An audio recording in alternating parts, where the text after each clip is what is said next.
Il y a trois sortes d'hommes, les vivants, les morts et ceux qui vont sur la mer. La tempête de septembre 1930 a été un événement tragique pour les thoniers en pêche dans la tourmente. Pour comprendre le récit de la tragédie, un détour sur le contexte s'impose. Vers la pêche au thon germon.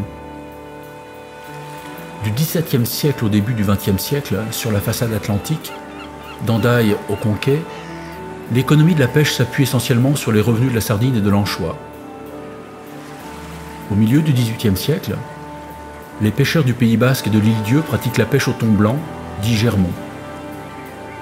À partir des années 1890, la technique se diffuse dans les ports bretons de la côte sud. Au début du XXe siècle, de La Rochelle, au Sable d'Olonne et à l'Île-Dieu, de la Ria d'Etel à Port-Louis, de Groix à Concarneau et Douarnenez, la pêche du thon germon s'impose.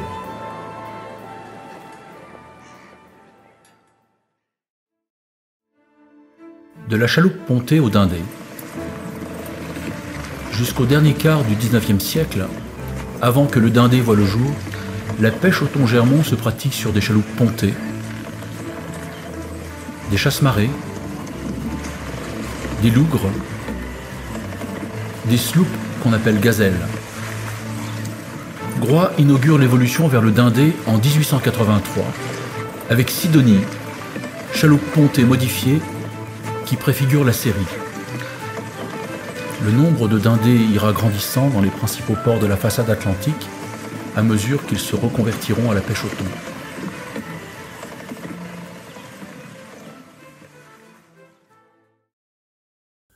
Le dindé.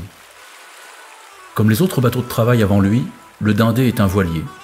À l'avant, selon la force du vent, de la plus grande voile à la plus petite, sur le bout dehors, le grand phoque, le phoque de route, le petit phoque,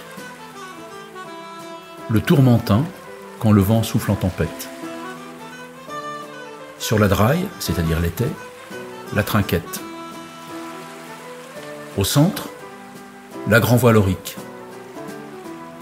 Au-dessus de celle-ci, le flèche de grand voile, appelé parfois hunier. À l'arrière, le tape-cul, appelé aussi dindé. Au regard des archives de l'époque, de la proue à la poupe, le bateau mesure entre 15 mètres pour les plus petits et 22 mètres pour les plus grands, et de 5,50 mètres à 6,50 mètres de large. Entièrement établi, sur les plus grands dindés, la voilure atteint une surface de plus de 300 mètres carrés. Dans le dindé, à l'intérieur du dindé, à l'avant, la soute à voile. C'est là où dort le mousse, sur le tas de voile. Au pied du grand mât, le poêle. Il est aussi parfois plus à l'avant, ou dans la chambre, sous l'échelle de descente. Au centre, la cale. On y entrepose les barriques d'eau douce. À l'arrière, la chambre où mange et dort l'équipage. C'est là que les hommes qui ne sont pas de quart se reposent et se réfugient en cas de gros temps. Sous le plancher, de gros galets servent de lest. Tassés les uns sur les autres, ils peuvent bouger en cas de chavirement. Les équipements du dindé. Le dindé est vif et rapide. C'est indispensable pour suivre la course du thon et ramener une pêche qui se gâte vite, en particulier par temps orageux. Il n'y a pas de barre à roue, mais une barre franche. Dès que le bateau prend de la vitesse, celle-ci devient difficile. Le dindé se gouverne alors avec l'assistance de palans et de rabans, situés de part et d'autre de la barre. En 1930, à bord des dindés, quelques équipements sont embarqués pour faciliter la navigation et parer au pire. Une montre d'habitacle, une lampe pigeon pour l'éclairage intérieur, un baromètre pour appréhender les changements du temps, quelques cartes, le répertoire des feux, l'almanach du marin breton, un compas pour orienter sa route, une ou deux lignes de sonde à main pour mesurer la hauteur d'eau disponible sous le bateau, un loch pour renseigner la distance parcourue en milles marins, un sextant pour se situer par temps clair, connaître sa latitude, savoir si l'on est plus au nord ou plus au sud, des feux de position au pétrole pour se signaler la nuit aux autres navires. Pas de radio. Pour les nouvelles, il faut se contenter des rencontres avec les vapeurs ou d'autres dindés. Pour les soins et les secours, un coffre à médicaments, indispensable pour soigner notamment les blessures, de rares brassières. Les dindés sont seulement équipés de bouées couronnes en liège. Un canot amarré sur le pont ou filant à l'arrière du bateau. Enfin, les canots de sauvetage se limitant aux zones proches du littoral. Au large, sauf bateau dans la même zone, aucune assistance n'est possible. L'équipage. L'équipage compte généralement 5 hommes et un mousse. Parfois un marin de plus, parfois un de moins. Le dindé est commandé par le patron, parfois lui-même armateur ou co-armateur du bateau. Le recrutement des marins ne se limite pas aux hommes du littoral, ni aux marins aguerris. La pêche au thon attire aussi des ruraux en quête de gains rapides et habitués aux activités saisonnières. À bord, un membre de l'équipage est à part, le mousse, appelé aussi le garçon. Il a entre 12 et 16 ans, parfois moins quand il est le fils du patron. Debout avant tout le monde, il se couche le dernier. C'est le gamin à tout faire du bord. De la préparation du feu, du café, des repas, à l'entretien des hameçons, c'est tout dire. Enfin, dans cet équipage, il est fréquent que des membres soient de la même famille, père et fils en particulier. L'équipement des marins. En pêche, les hommes portent un caleçon long et une chemise à manches longues, 2 tricots, l'un en laine, l'autre en coton, une vareuse, un pantalon de toile écrue, des sabots de bois surmontés de jambières huilées, un béret ou une casquette de toile. Les hommes sont bien couverts, mais ainsi protégés, il ne faut pas tomber à l'eau. Le thon germon. Le thon germon est un gros poisson. En Atlantique, il mesure 40 cm pour les plus petits, les jeunes thons, appelés aussi bonites, et plus d'1 mètre pour les plus gros, les mâles adultes. Le poisson se déplace en bancs constitués d'une à plusieurs centaines d'individus, les maths. À la recherche de sardines, maquereaux, orphies, crevettes, sèches, il est attiré par les sons et les odeurs que ses proies émettent. Quand il est là, la surface de l'eau s'agite, d'autant que les oiseaux, eux aussi, s'en mêlent. À bord, clochettes, crécelles, tension des lignes annoncent des prises possibles.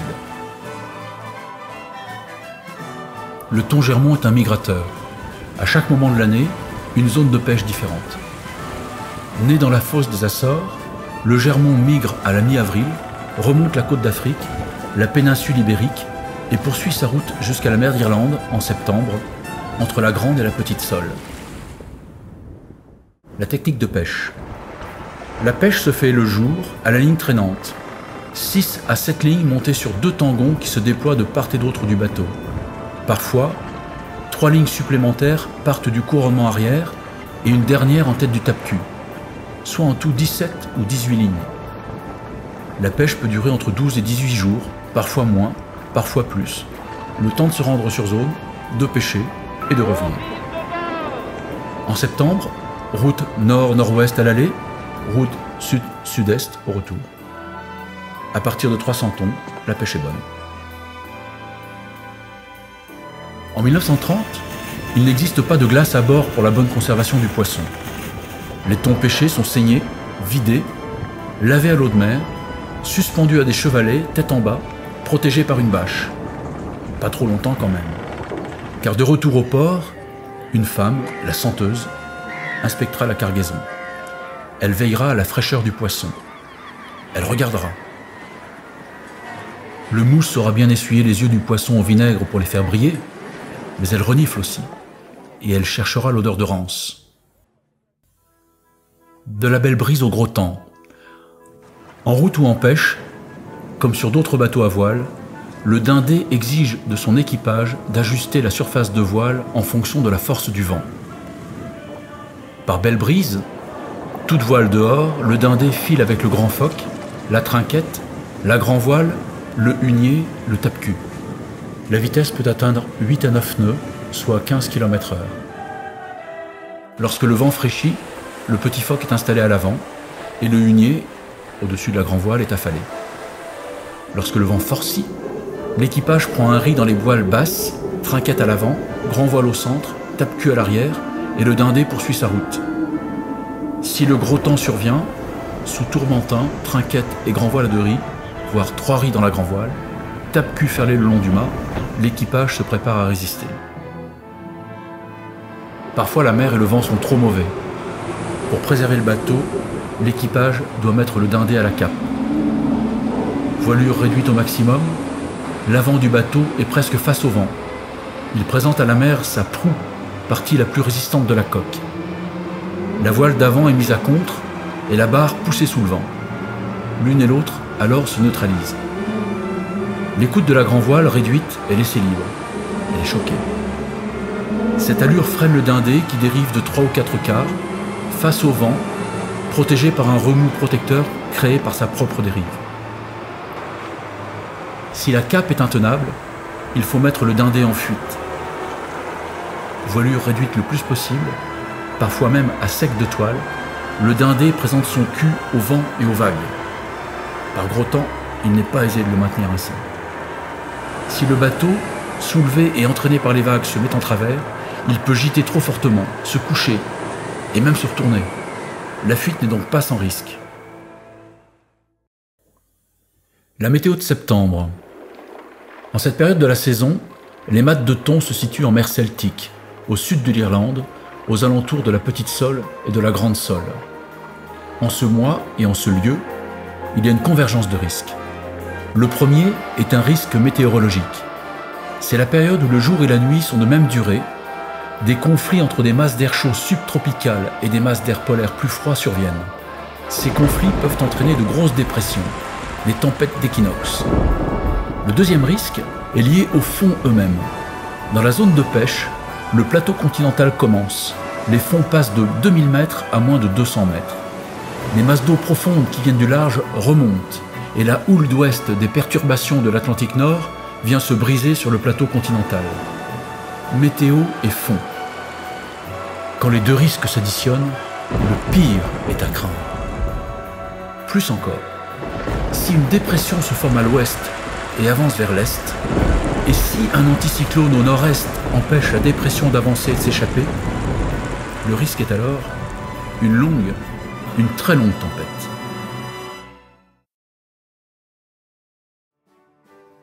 Septembre 1930. Partir coûte que coûte. Depuis juin, pour les équipages, les prises ont été très moyennes. Certains ont même désarmé. Pour d'autres, c'est plus compliqué. Il faut rentabiliser l'investissement pour les armateurs, les actionnaires. Il faut gagner son pain pour les patrons, les matelots, les mousses. Il faut donc repartir. Laisser mères, femmes et enfants à terre.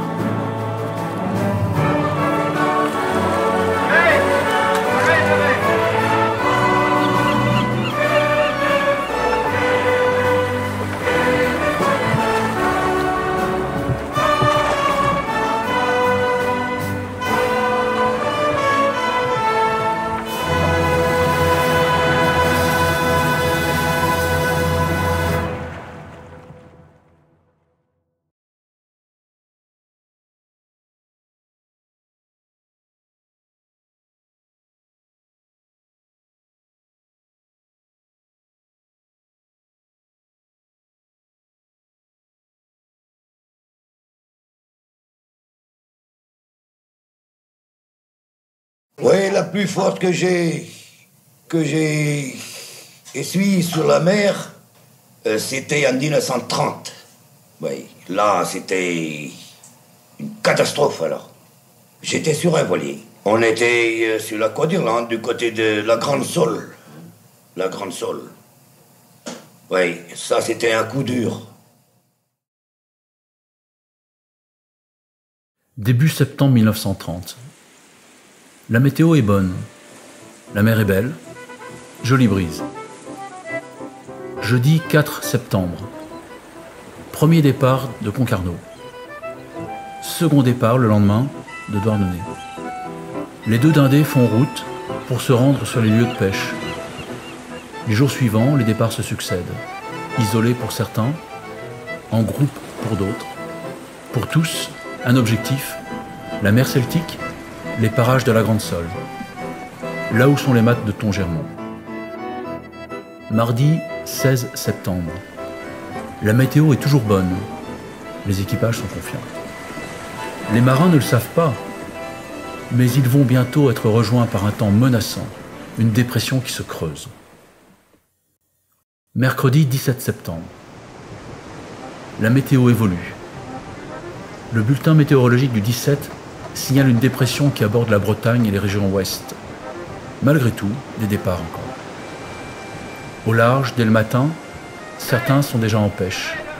Le Champesière, au sud-ouest de la Petite Sole, a pris 100 poissons. Sur le bon retour, une étrange impression. Il y avait une sacrée forte houle. Oh là là, mais il n'y avait pas de vent, pas tellement. Puis, en fin d'après-midi, le vent forcit. Et les choses se compliquent. Et à mesure que la nuit commençait à venir, ça commençait à fraîchir. Ailleurs, c'est encore calme. Mais on commence à s'inquiéter. À bord de l'Oiseau des Tempêtes, le patron est préoccupé. Pas du fait que le mauvais temps pointe son nez, mais du fait de la descente vertigineuse du baromètre. Il faut mettre à la cape. Les équipages s'apprêtent au gros temps. Sur le jeune Émilienne, on se prépare. J'ai dit, les gars, il va falloir travailler serré. Nous allons voir quelque chose qui n'est pas piqué des puces. Il faut retirer tout. On a gardé que notre pantalon. Sur le Marie-Henri, le baromètre a commencé à chuter. Le patron anticipe. Il décide de réduire la toile. Bah, nous les jeunes, on a été un peu étonnés quand le patron nous a fait prendre un riz dans la grand voile et bête de tourmentin. Dans cette soirée du 17, la tempête approche. Le vent commence à souffler en rafale. Certains bateaux sont ballottés et déjà envahis par la mer. La tempête arrive, menaçante. Avant la nuit, le bon retour prend un riz, puis 2 riz. Et toujours bateau, au souquet toujours. L'équipage descend la grand voile et reste en cap avec les petites voiles. Première nuit dans la tempête. Ici, le vent continue de fraîchir. Là, il mollit, se calme et reprend de plus belle. Sur le 1007, l'inquiétude grandit et l'angoisse est palpable.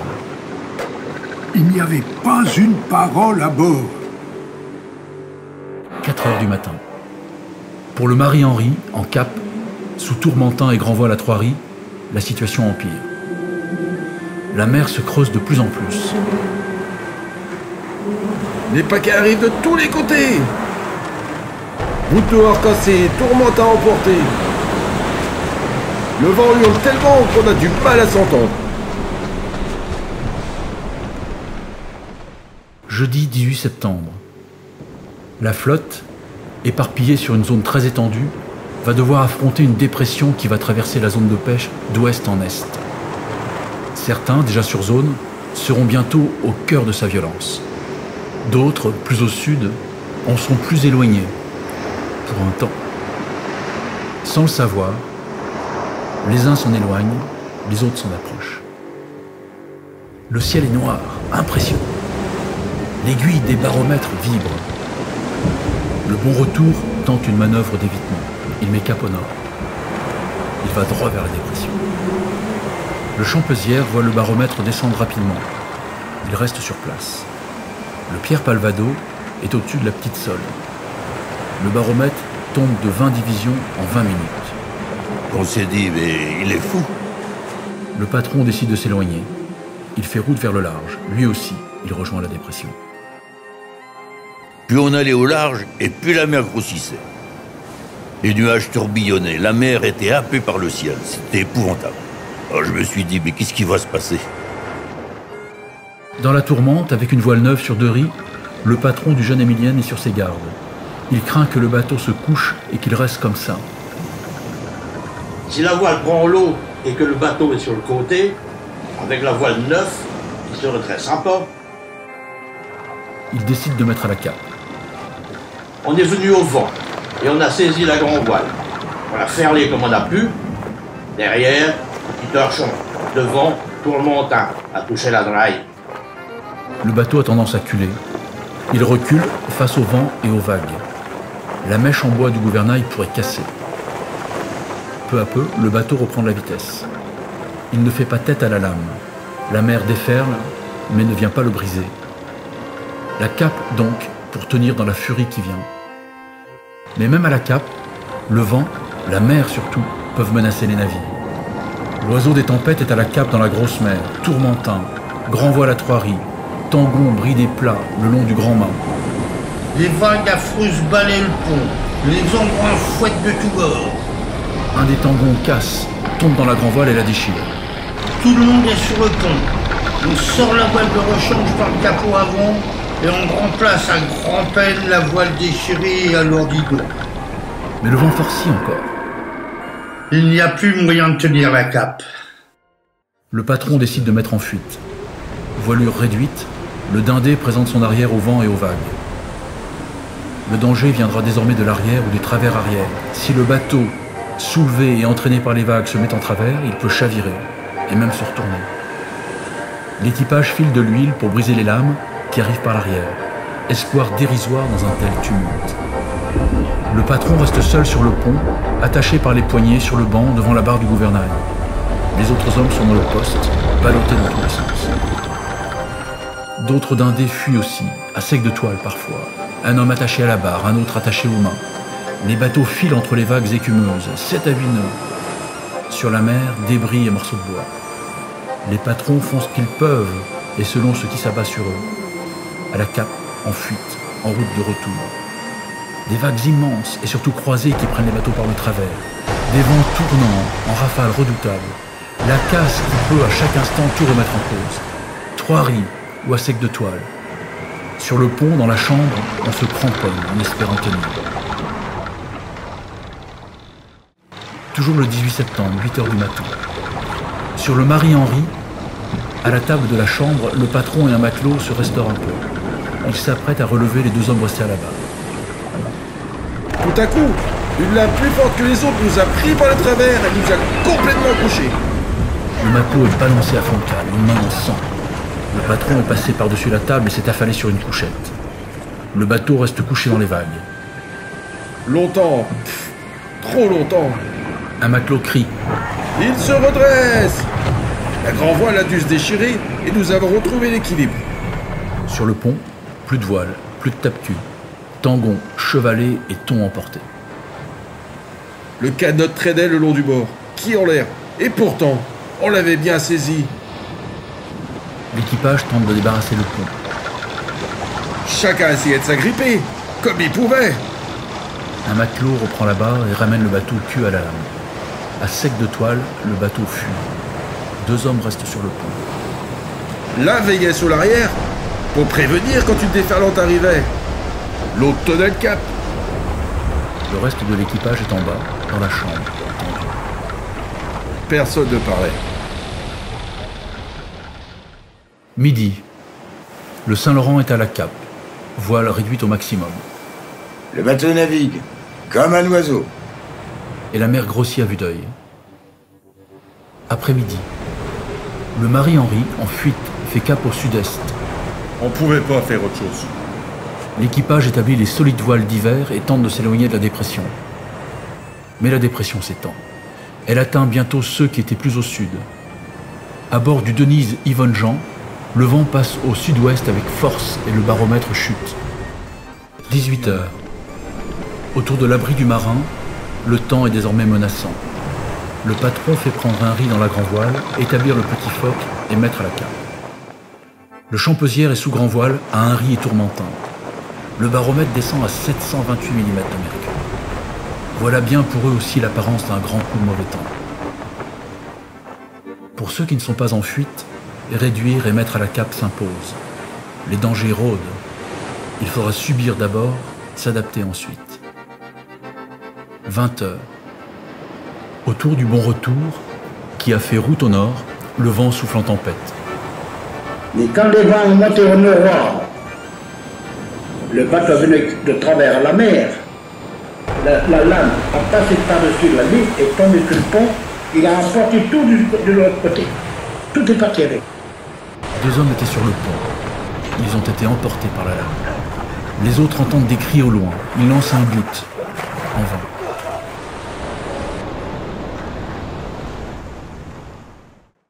Deuxième nuit dans la tempête. Sur le Pierre Marguerite, le Mousse est sur son tas de voile. Moi, je voulais dormir. Mais difficile avec ces paquets de mer qui nous tombent dessus sans arrêt. À bord du jeune Émilienne, tout l'équipage est en bas. On entendait le vent hurler, la mer briser. Qu'est-ce qu'elle va faire? Nettoyer, arracher tout ce qui est sur le pont. Le vieux second serre son chapelet. D'autres dindés, capots enlevés par les lames, voient l'eau entrer à l'intérieur et remplir leur bateau. Le danger vient désormais de partout. Le bon retour est rempli d'eau. Et le bateau rempli d'eau à blanc. Il faut pomper et être attentif au danger. La pluie, c'est plutôt de la grêle, je ne sais pas. Ça te tombait comme des cailloux sur la figure, on ne pouvait pas regarder au vent. 21h15. L'équipage du bon retour est dans l'attente d'une prochaine lame. Personne ne dormait, hein. Tout le monde était sur le qui-vive. On a entendu un fragment aigu suivi de centenaires. J'ai été balancé dans ma couchette. Quand le bateau s'est retracé, je suis sorti avec l'eau. J'ai pu quand même trouver l'échelle. J'ai harponné l'échelle et j'ai pu quand même trouver les marques pour monter sur le pont. Quand je suis arrivé sur le pont, je voyais le bateau presque chavirer. Vers l'arrière, j'ai entendu une voix dans l'eau. C'était le patron. Il était affolé comme moi aussi, il ne s'est pas rendu compte que la ligne était partie. Il n'y avait plus de rebord, et il gueulait dans les bois, bien sûr. Heureusement que les lignes étaient tout brouillées, les hameçons, tout ça, étaient tout brouillés dans les bords.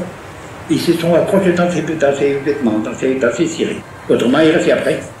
Alors, je suis allé sur lui pour essayer de l'embarquer, mais un homme comme ça est lourd dans l'eau, hein, avec ses cirés, bottes et tout ça. Je lui ai foutu un coup sur le bras pour le faire lâcher. Et j'ai pu remonter sur le pont et prendre prise alors. Et dire au Mousse, le pauvre Mousse, tiens bien avec moi. On va tirer le bateau battrière maintenant, plus la lame. 21h30. Sur le Saint-Laurent, une lame sourde surgit. Personne n'est sous le pont. Nous y sautons tous. Le bateau prend l'eau par le pont. On le dégage en vitesse. On laisse porter, vent arrière, en fuite quoi. Grand voile et tourmentin ramassés. Avec une furie de temps pareil, c'est très dur. On est dans l'attente de la lame qui va nous engloutir. Pour toujours. L'eau monte encore à l'intérieur. Le bateau devient lourd. Il reçoit 3 lames, l'une après l'autre. Nous sommes noyés par la mer. Cul à la lame, faut mettre un peu de toile. On établit les tourmentins en travers, au ras du pont. Le baromètre baisse toujours. Les vents soufflent en furie et la mer est terrifiante. Les voiles, les gréements, les équipements cèdent les uns après les autres. 23h30. L'équipage du Saint-Laurent se bat pour sauver sa peau. Faut lutter contre la mer. Pieds nus pour pas glisser. Tête nue, sans cirer.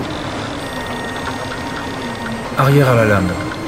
2 hommes amarrés à la barre, 2 autres à la pompe. L'eau continue de monter.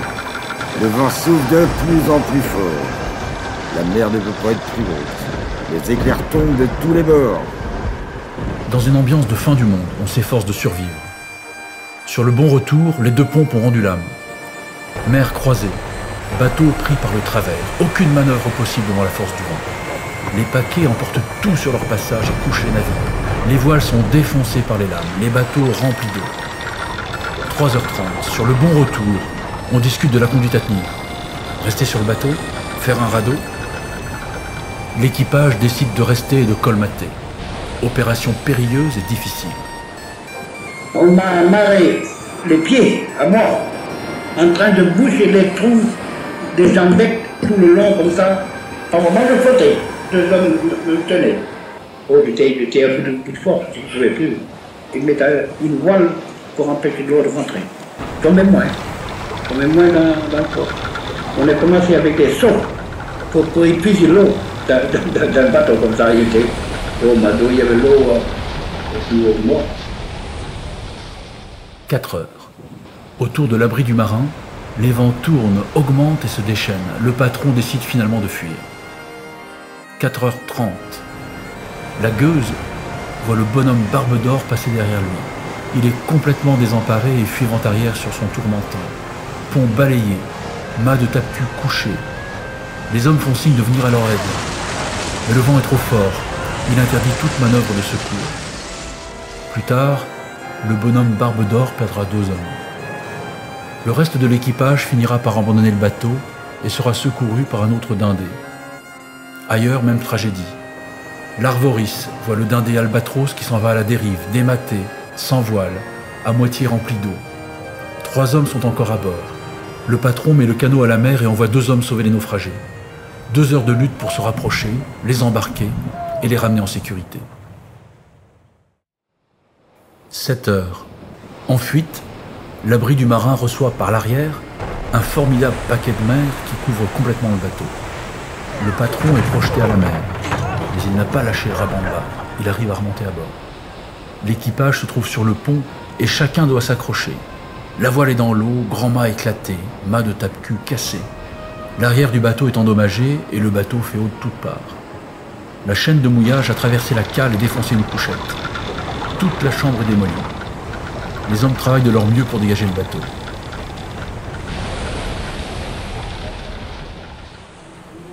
Vendredi 19 septembre. Le calvaire des marins continue.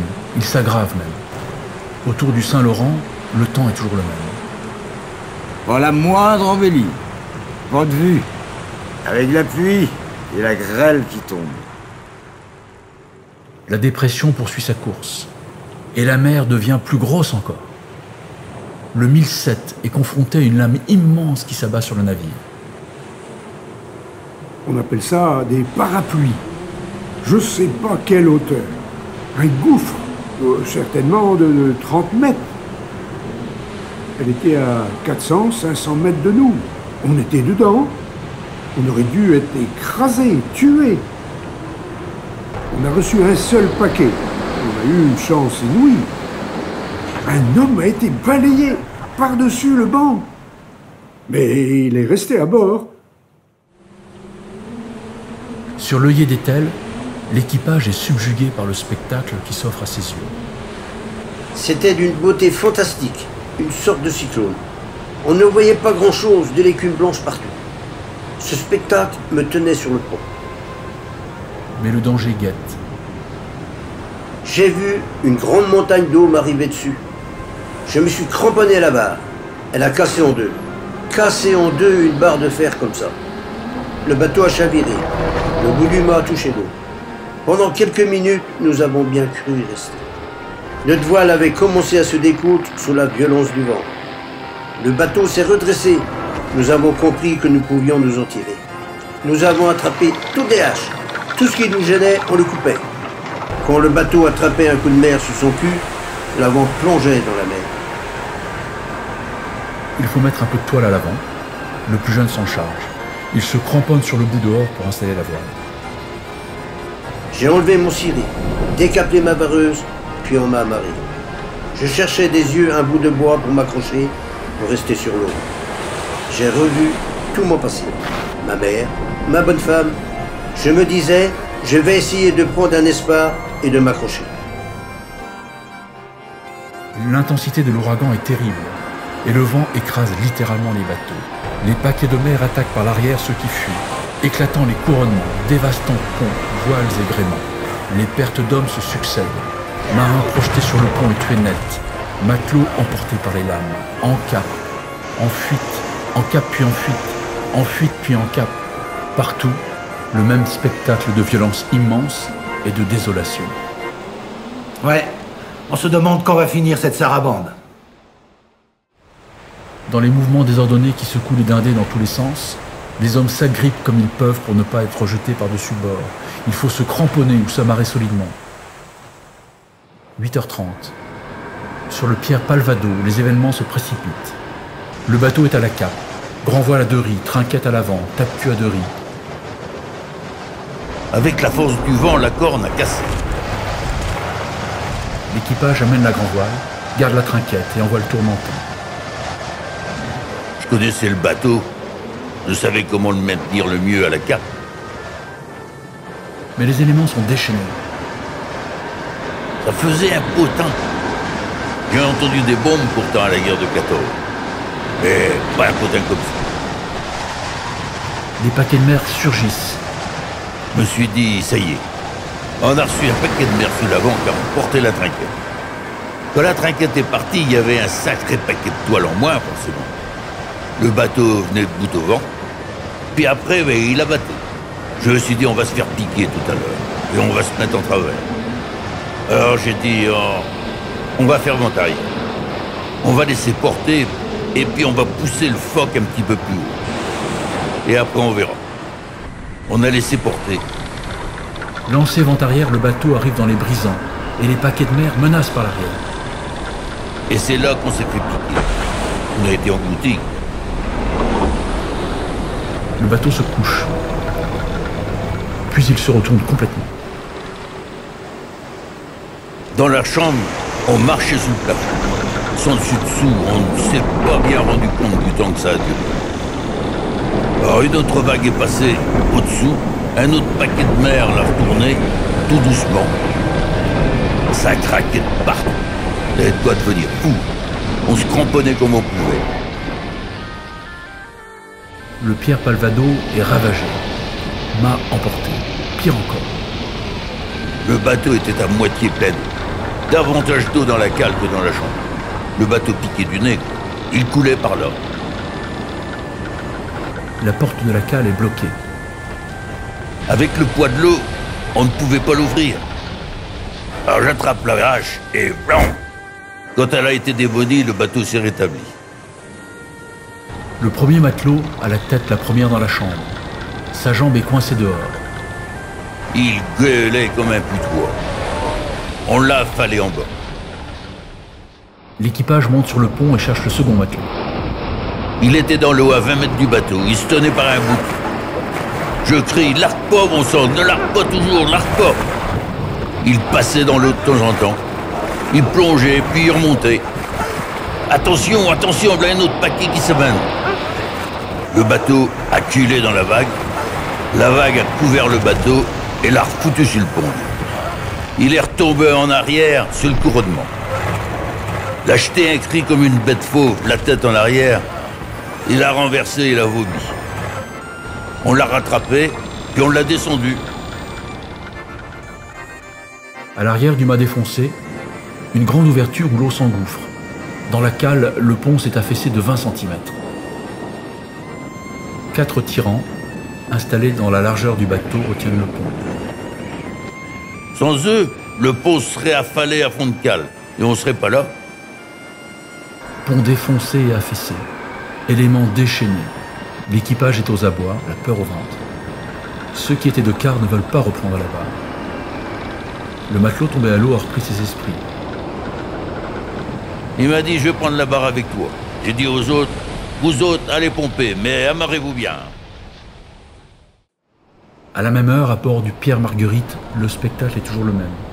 Ciel gris d'acier, vagues bordées d'écume, bateau secoué. Les hommes sont désorientés par ce vent qui se joue d'eux. C'est comme si ça frôlait. Tantôt il est au nord-ouest, puis tout à coup au suroît, à l'ouest à nouveau, et brusquement, il revient dans le suroît. Les rafales de pluie mêlées d'écume aveuglent. Ça souffle de partout, avec des embardées incontrôlables. Incontrôlables. L'équipage réduit la toile au maximum. Sinon on chavirait. On chavirait. Le Denise Yvonne Jean reçoit un paquet de mer. Les 2 hommes de quart se précipitent dans le panneau arrière pour ne pas être enlevés. Mais le navire chavire et se retourne complètement. La quille en l'air. Nous sommes restés comme ça 15 à 20 minutes. Des siècles.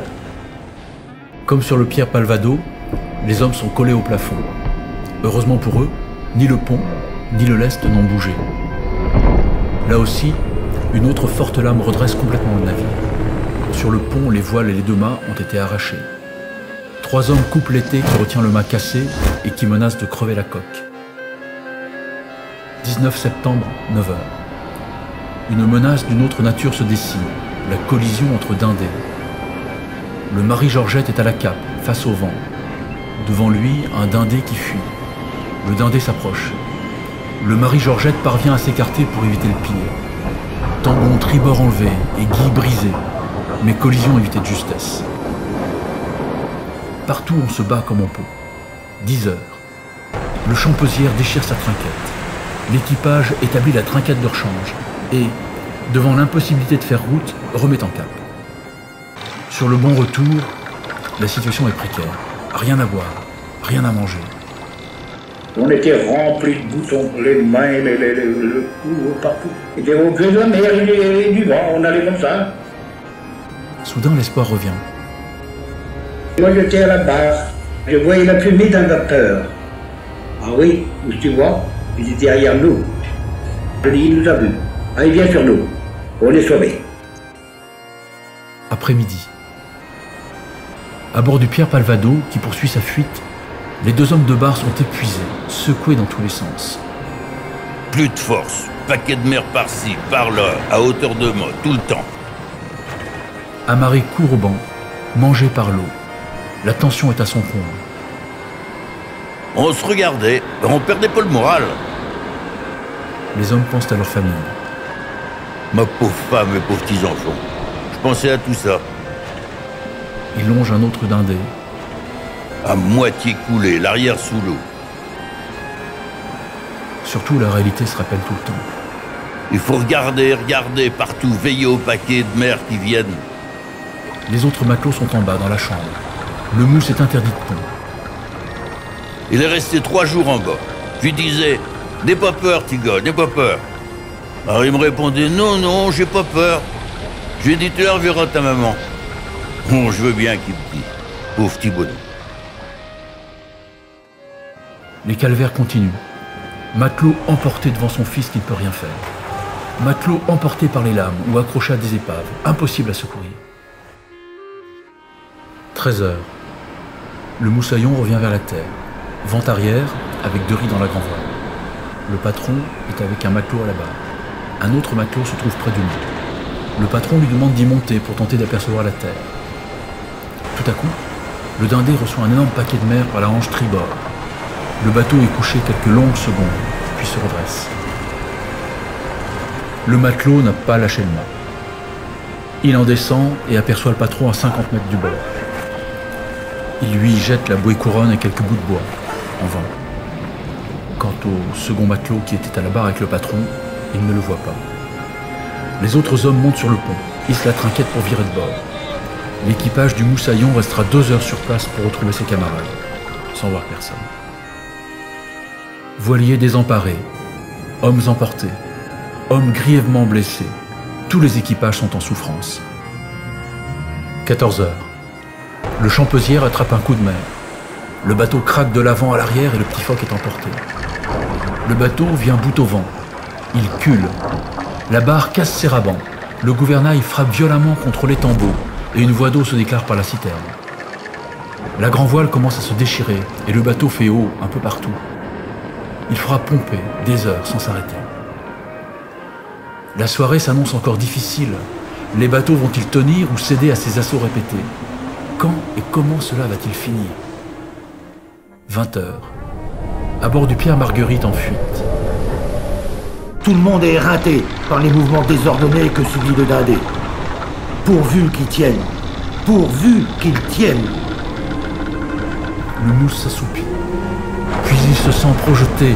Le dindé vient de se coucher sur l'eau. Quand il lève les yeux, le mousse ne sait plus où il est. Il éclate en sanglots. On va tous finir ici. Puis, venu par le travers arrière, une vague énorme vient redresser le bateau, le remettant d'aplomb. La fuite recommence.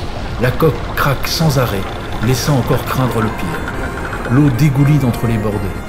Dans le poste, c'est un ronflement énorme et continu où se mêlent les plaintes des bois qui craquent, les hurlements du vent et le vacarme des assauts de vagues. Des flots d'eau s'engouffrent par un panneau disloqué. enfer humide et terrifiant.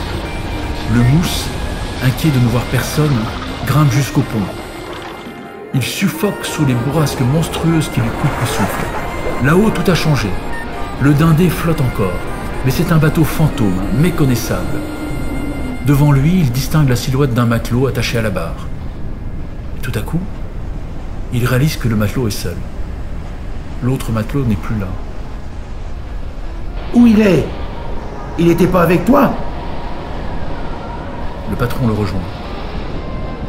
Ah, mon pauvre, il rentrera pas à Concarneau avec nous. La mer l'a emporté. Chienne de mer. Brusquement, un matelot qui surveillait l'arrière se met à crier. Crochez-vous vite, elle arrive sur nous. Un autre matelot se jette sur le mousse pour le protéger. Le torrent d'eau s'écroule sur eux, comme s'il voulait les écraser. Le matelot qui vient de sauver le mousse se relève. Ben, c'est pas encore celle-là qui nous aura. À nouveau, la chaîne des seaux. Plus rien à manger. Pas d'eau potable. J'ai quand même réussi à attraper une queue de thon qui flottait dans la chambre. La part de chacun sera dérisoire.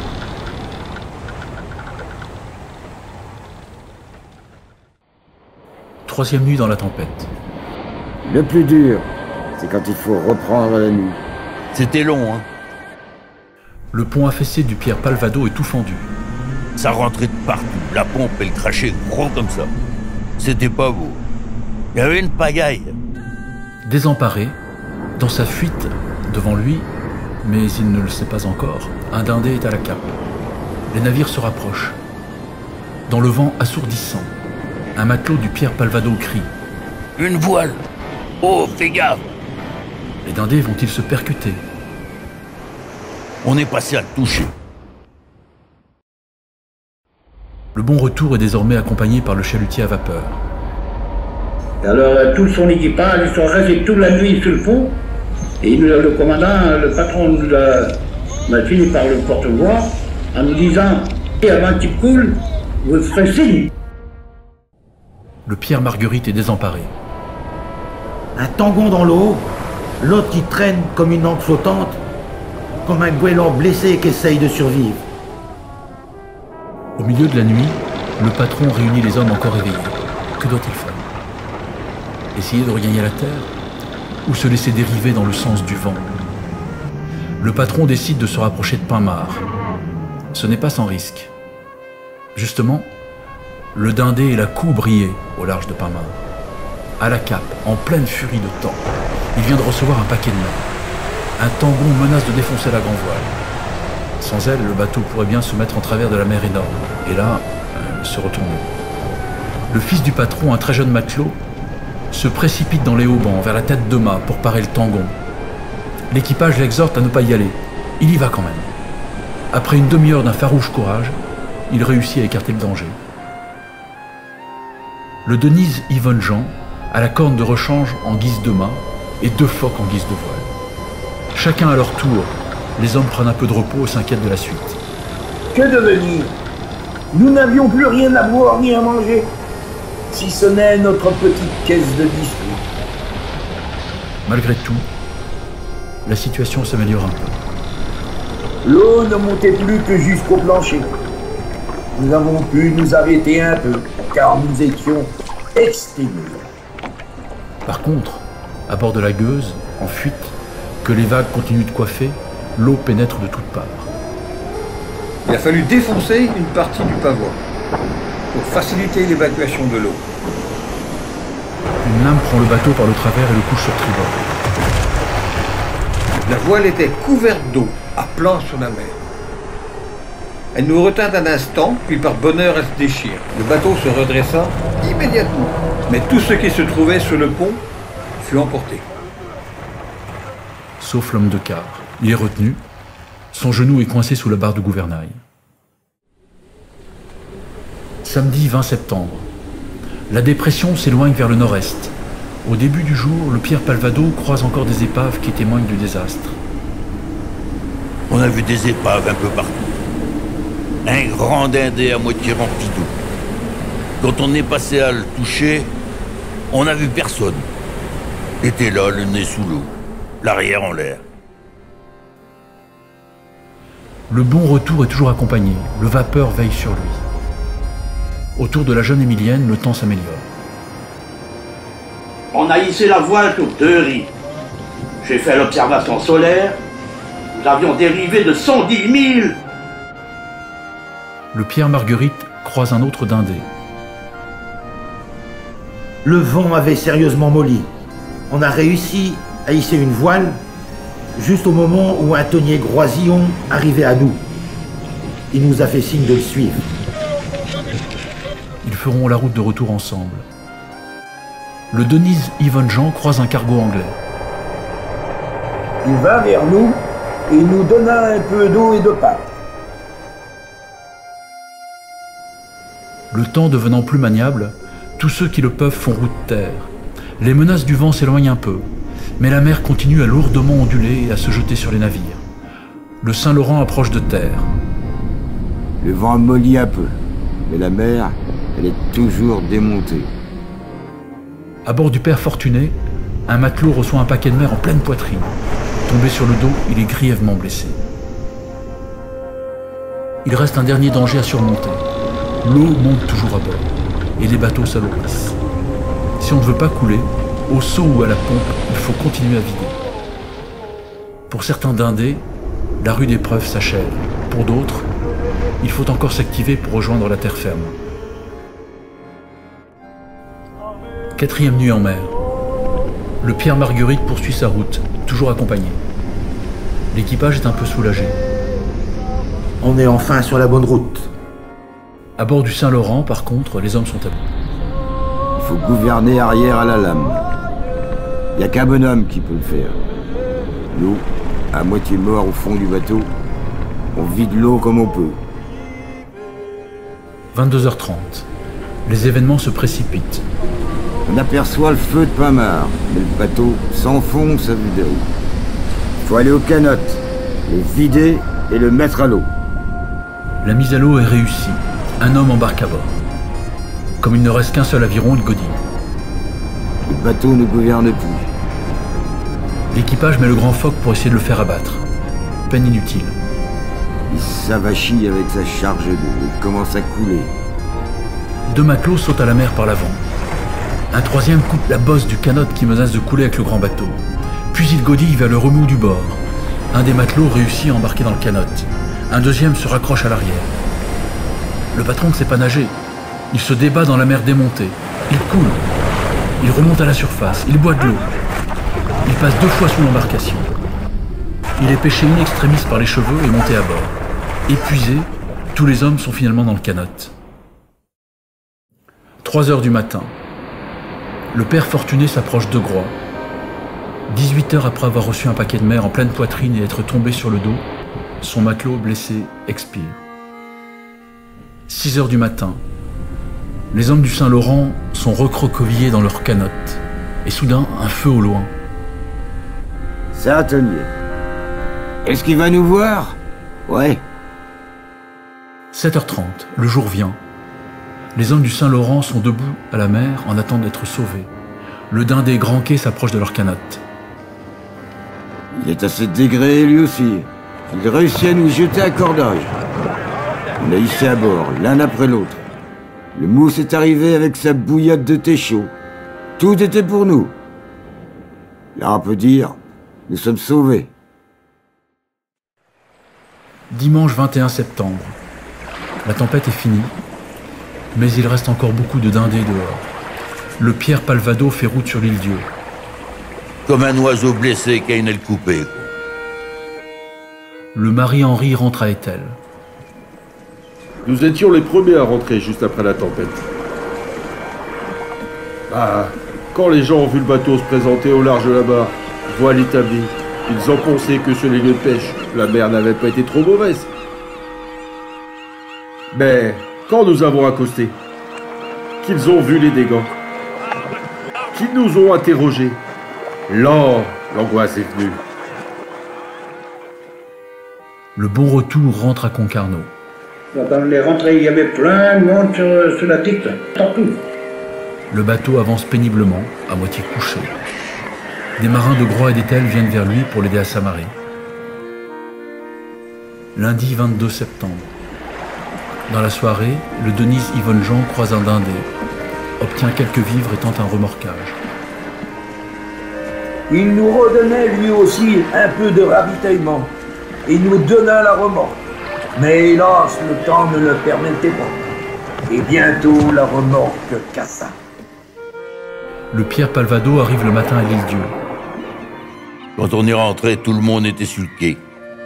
Mon père, ma mère étaient là, toute la famille.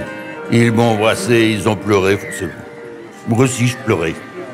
Je pleurais de les voir pleurer. Mon bonhomme de père, un vieux marin, me dit « Oh, tu reviens de loin, mon pauvre petit gars. Tu reviens de loin. » Mardi 23 septembre. Le Denise Yvonne Jean croise à nouveau un dindé qui lui donne des allumettes et un peu de poisson. Nous étions sauvés.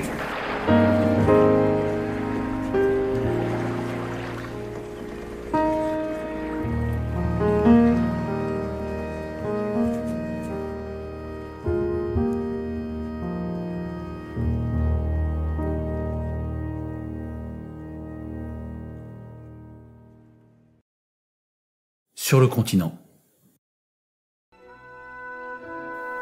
Sur le continent aussi, la tempête a été terrible. Raz-de-marée, vents et déferlantes ont ravagé les côtes. Bateaux échoués et fracassés. À l'Île-Dieu, 2 enfants emportés par la mer. Avec les premiers retours, toutes les familles, toutes les populations savent désormais le drame et sont dans l'attente de ceux qui ne sont pas revenus. Les quais sont noirs de monde pour voir les survivants et obtenir des renseignements sur ceux qui manquent encore. On cherche des voiles, le regard vers l'horizon. On espère avec anxiété le retour du ou des êtres chers. Un à un, les tonniers rentrent. Certains dans un état épouvantable. 100 mâts de tape-cul, grands mâts brisés, coques remplies d'eau. Pour les familles, c'est le temps des angoisses et des effondrements. La presse suit jour après jour le retour des rescapés et recueille des témoignages terribles. Une semaine après la tempête, Ouest Éclair annonce un bilan provisoire. Déjà 45 morts. De bonnes nouvelles arrivent aussi. Bateaux rencontrés ou signalés. Mais il reste encore beaucoup de dindés manquants. La marine s'est portée au secours des tonniers en détresse. Les recherches sont difficiles. On ne sait rien de leur position sur une mer encore très agitée et dans une zone immense. Chaque port fait front et les églises ne désemplissent pas, car désormais, le drame a posé à terre son sac à malheur. Familles endeuillées, dénuement. La misère guette. Dans les familles touchées, la détresse est incommensurable.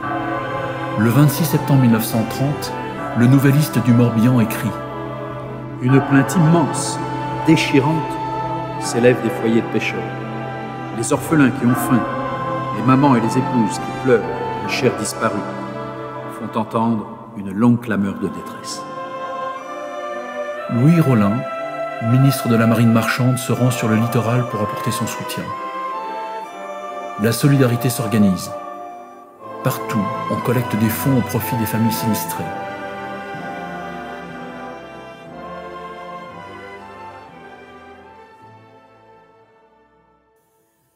« 17 jours après la tempête.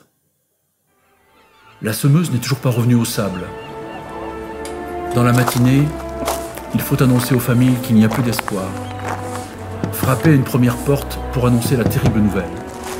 Soudain, un enfant arrive à toute allure à bicyclette en criant « Papa! Papa !» Le gamin brandit un télégramme annonçant l'arrivée de la semeuse à Concarneau le jour même. Dindé désemparé, équipage épuisé, mais sain et sauf.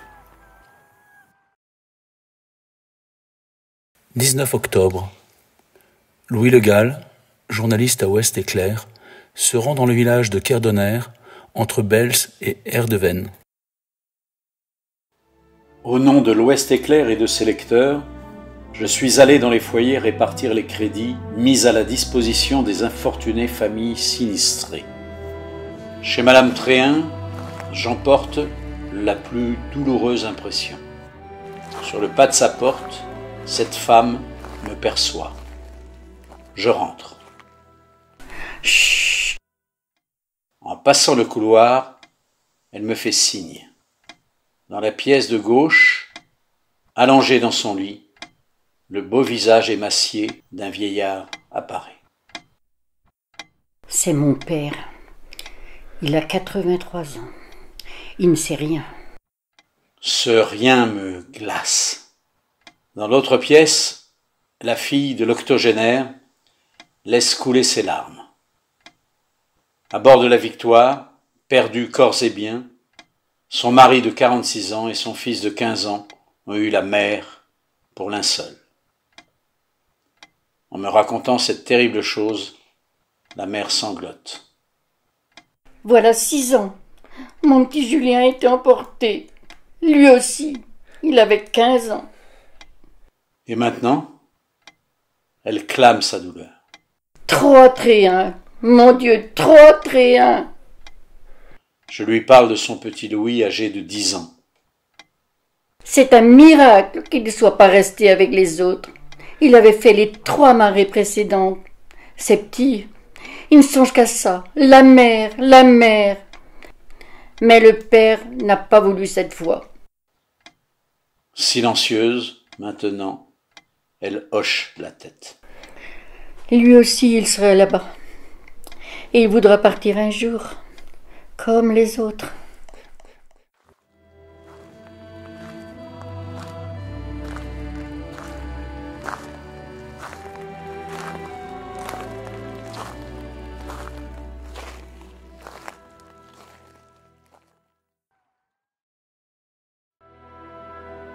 La plupart des bateaux de notre récit sont revenus à terre.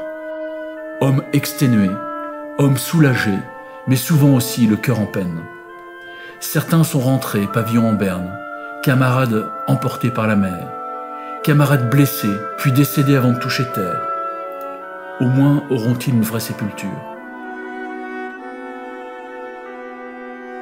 Un mois est passé. La tempête a pris beaucoup de vie et le bilan sera finalement désastreux. Non pas 45 morts comme annoncé une semaine après la tempête, mais 207. 27 dindés perdus corps et biens, 126 veuves, 204 orphelins. Communauté marquée à jamais. Marins traumatisés à vie. J'y pense presque tous les jours à ça. C'est bien ce qui m'empêche de dormir, ça m'énerve. Alors je pense, je fais des cauchemars. Mais sans perdre la boule, hein. Je sais ce que je dis. Hein. J'y pense. Je peux pas m'empêcher d'y penser.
Thank you.